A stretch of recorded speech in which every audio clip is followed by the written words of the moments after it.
विमान प्रवासादरम्यान power bank किंवा पोर्टेबल चार्जरद्वारे मोबाईल किंवा इतर इलेक्ट्रॉनिक उपकरणे चार्जिंग करण्यास नागरी विमान महासंचालनालय म्हणजेच डीजीसीएने प्रतिबंध घातले. तसेच त्यासोबत विमानातील पॉवर आउटलेटद्वारेही मोबाईल व इलेक्ट्रॉनिक उपकरणे चार्जिंग करण्यास प्रतिबंध घातले.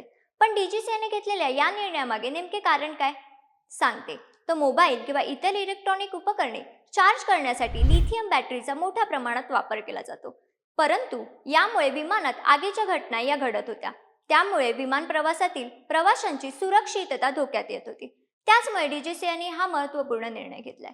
सध्याच्या विमान मार्गदर्शन तत्वानुसार प्रवासी पॉवर बँक किंवा स्पेअर लिथियम बॅटरी फक्त केबिन बॅगेजमध्येच घेऊन जाऊ शकतात.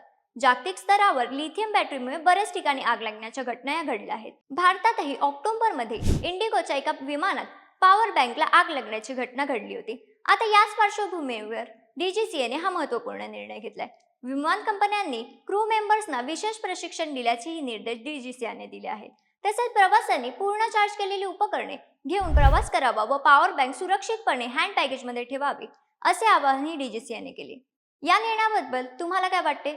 आम्हाला कमेंट करून नक्की कळवा.